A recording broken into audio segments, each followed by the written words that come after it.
Hello, friend. So today's episode is with Alain Robert. He got the nickname the French Spiderman. If you look at some of the videos, you will know why. In my opinion, he is one of the great athletes of our time. He's already in his 60s now. So I'm very grateful that he found the time to speak to me. And you will hear parts of his crazy life story. And, this podcast, we will definitely record a second one because this conversation took a different turn, right? We ended up in, the geopolitical sphere. And thus, I will probably upload only the first third of the conversation on the usual platforms. The rest and the full episode will be uploaded on a different platform. Link will be in the description. I hope you like it.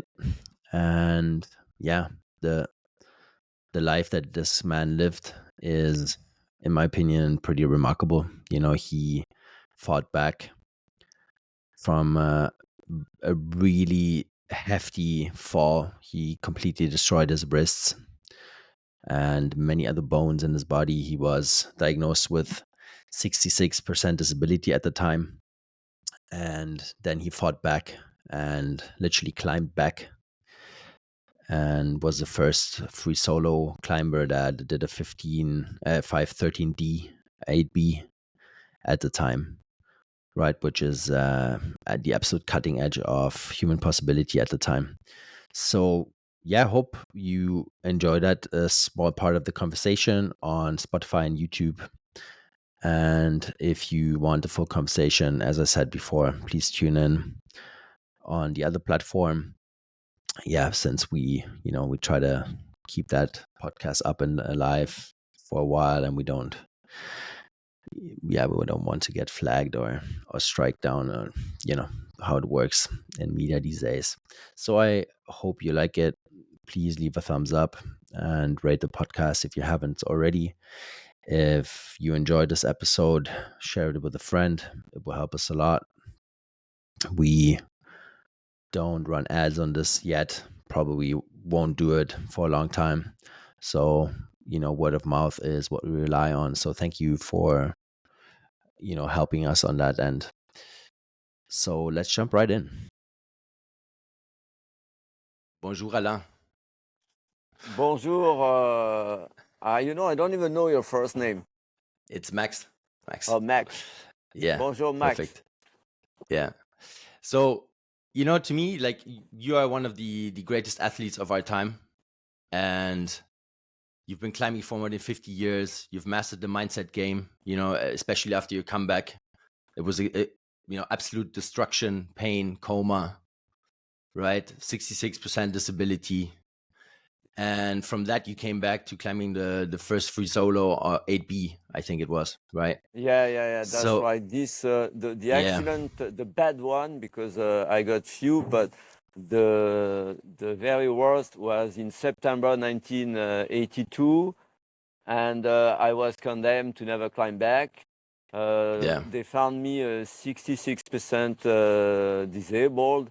And 9 years later, I was the first person free soloing 513D on rocks. So absolutely crazy. It's kind of amazing.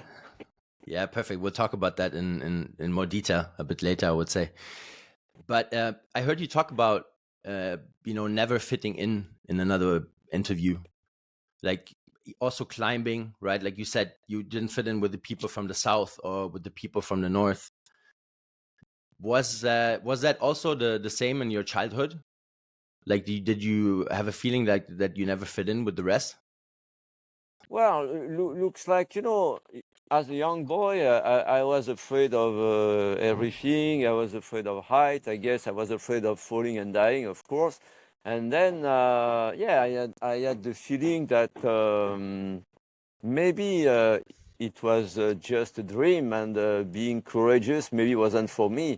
But I believe that actually maybe I had within myself a lot of strength, a lot of willpower, willingness, and I have used it to overcome those fears. It's very interesting because most people, they think that, oh, this guy is born like Obelix, he fell in some magical potion and he's having the genes and everything, but it's pure bullshit. I had nothing at all to become one day a climber, except that I had the willpower. Yeah. Interesting. Yeah, it's people look for the easy explanation, right? And they don't want to do the work. So that's why they always assume that the other person is got a shortcut or whatever, right? The at the age of 11, I think, right? Like you climbed the parents of your the house of your parents, right? That was kind of like a crucial change in your life, right? Yeah, it is a turning point because it is when because although I had that dream, I saw a film, I got inspired by that film. It's a story of a plane who crashed near the top of Mont Blanc. Two brothers guide who climbed the mountain to seek survivors. And then when I saw that, I was completely in love and completely amazed. And later on, I have discovered, because I was in my parents' car, we were living in Lyon, in the middle of France. We were heading to Toulouse, and my dad decided to cut short to the mountains, and I was completely terrified by heights.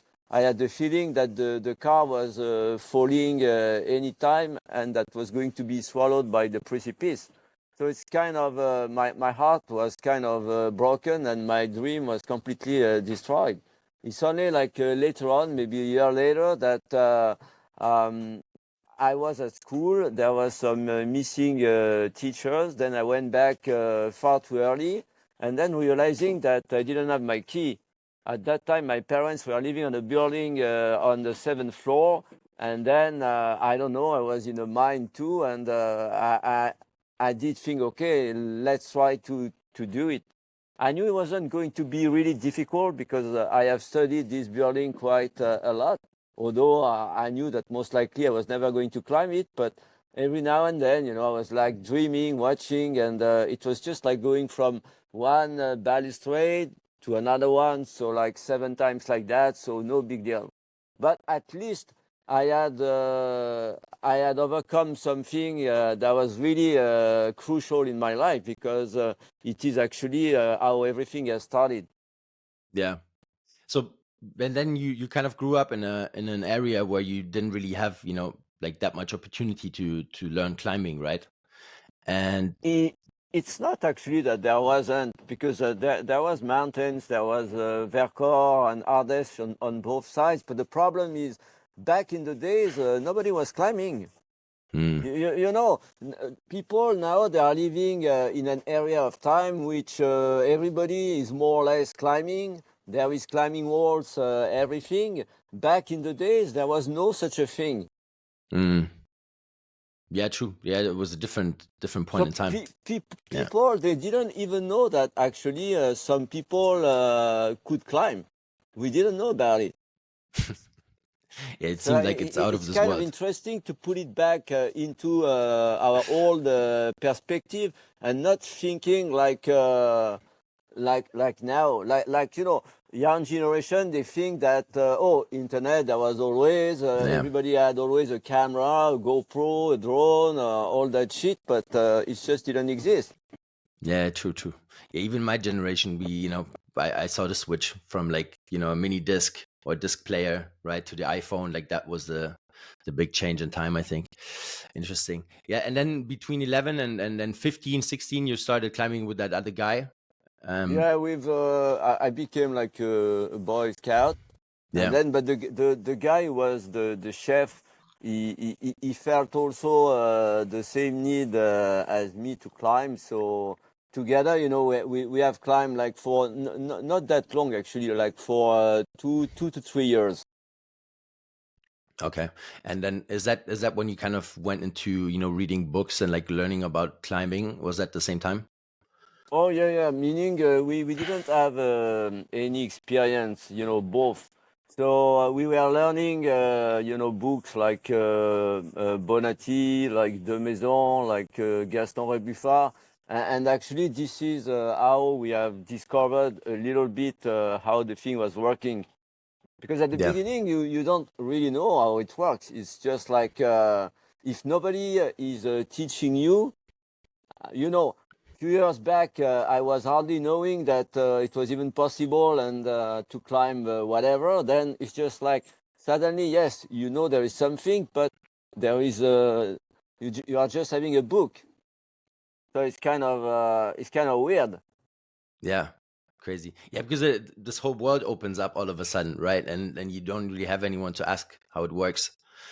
Crazy stuff. Oh, absolutely. Yeah, absolutely not. There was nothing that I could have asked how it works, what shall we do, or no. We were completely on our own.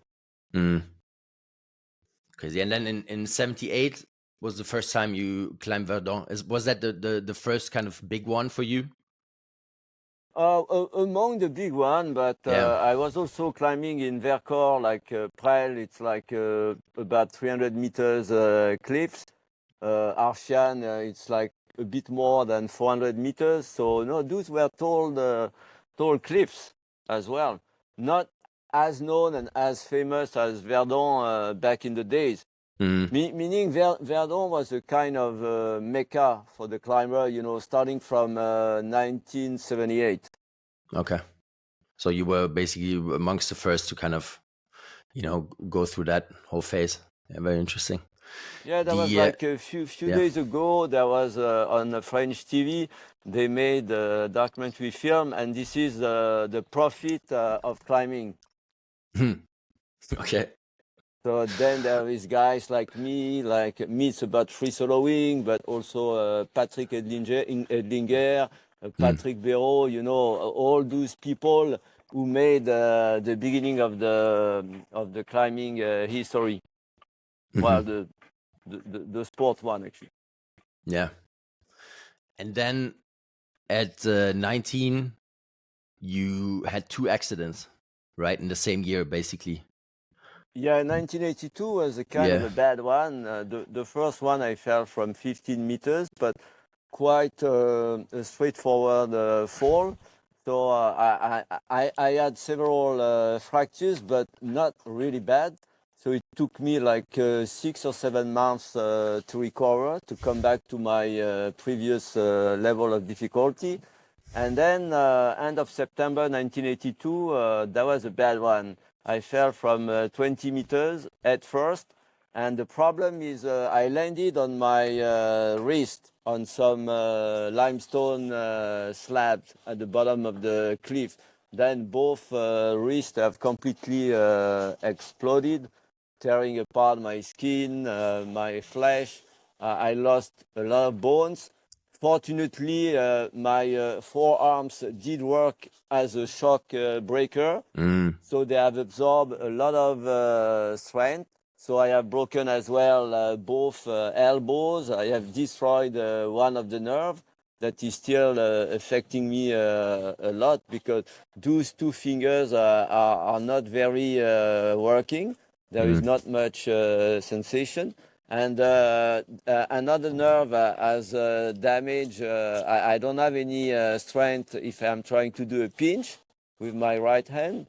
So it's kind of complicated. And on the top of it, I was in a coma, I cracked my skull, and I started to develop a medical vertigo.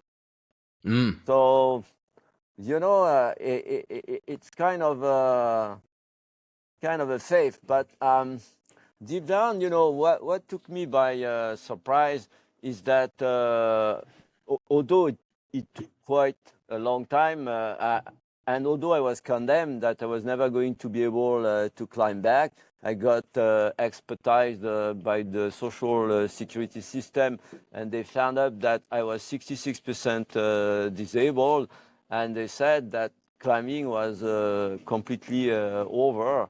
And at the beginning, I was just thinking, could it be possible? And but deep down, I was knowing, it doesn't matter, because even though I cannot climb back difficult things, maybe at least I'll be able to climb back, even though if it's only some easy stuff, as easy as climbing a ladder, at least I'll do that. Yeah. Crazy story. I mean, how was that mentally for you back then? Were you like deep down, like almost like kind of depressed because like your dream burst at this moment, or were you pretty quickly to kind of climb out of that hole? No, actually, I quickly bounced back. Although I was still, I got hospitalized for like 2 months, a bit more than 2 months. I have been operated, but the operation was more to salvage my hand, because otherwise I was going to be amputated, because I had a very bad infection. But the surgeon back in the days, he told me, because we became friends, and he said there was nothing I could do, because I couldn't fix your wrist, because the problem back in the days, there was no prothesis for your joints and that kind of stuff, and my both wrists were completely cramped. He was comparing it as scrambled eggs, and he said there is nothing I can do, because he said I cannot fix your hands. How do you want me to make some nails or some plates or whatsoever, on what? There is nothing. Everything is destroyed. Crazy, like cornflakes. Crazy stuff. Yeah. So basically, you already had that mental strength to kind of focus on the positive, like even at that age. I would say so, and somehow it's interesting, but it's not that surprising. You know why? Because if finally this little boy who was terrified in his dad's car did manage one day to climb, it shows that I was not going to give up. Yeah, that makes sense, because you remembered that moment, right?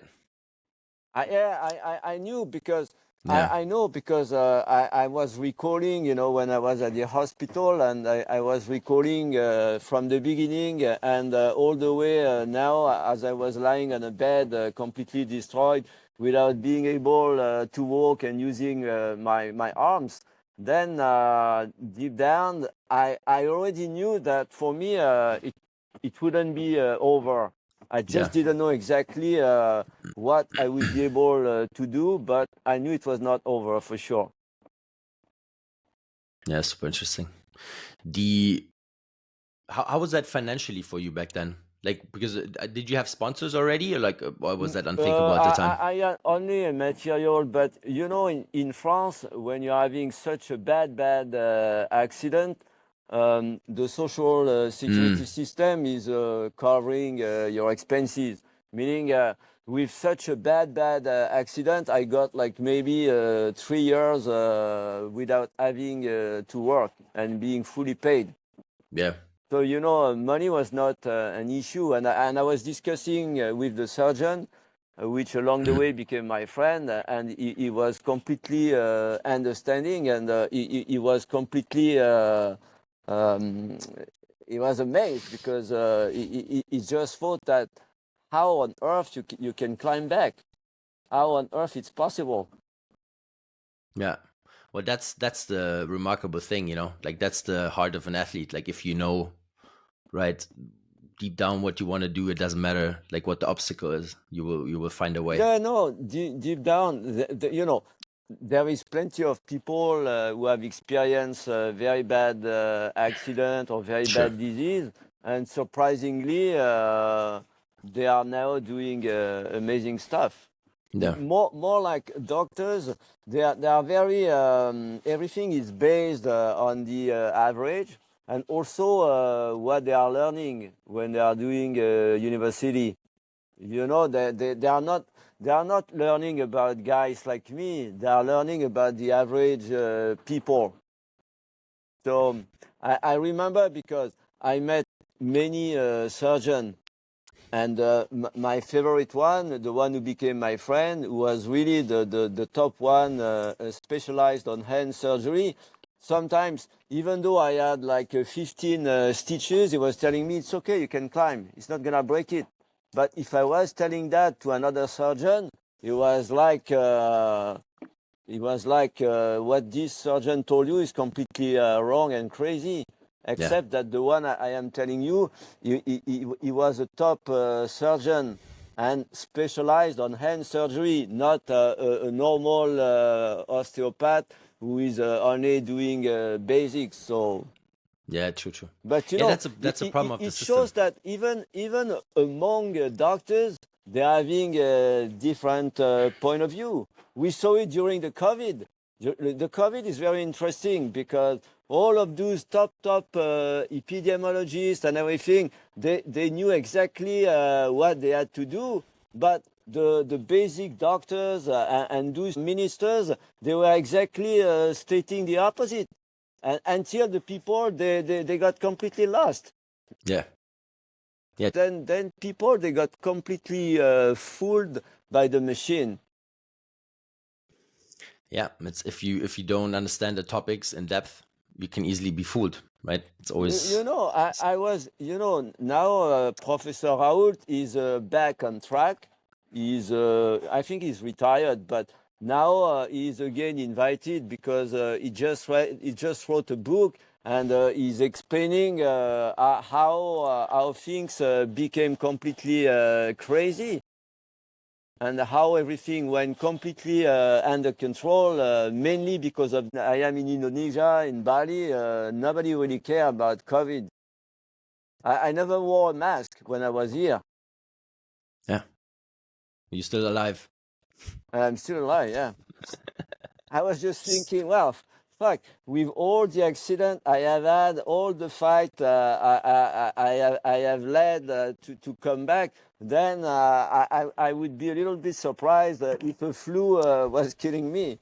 So I took it this way. And I was just thinking, and overall, and even though if I die, I'm not going to be living like a zombie, wearing a mask, walking like an idiot, and looking at my neighbor because he's coughing and shitting in my pants. Crazy times. That's all I can say. I mean, it's really mind-boggling. It is backwards, but it could come back because finally, now we are realizing, maybe not everyone, but we have been really manipulated by. Thank you for tuning in this far. We had to cut it here. You will find the rest of the episode on the platform linked in the description. I hope you liked it. Please subscribe and follow, and I'll see you on the next one.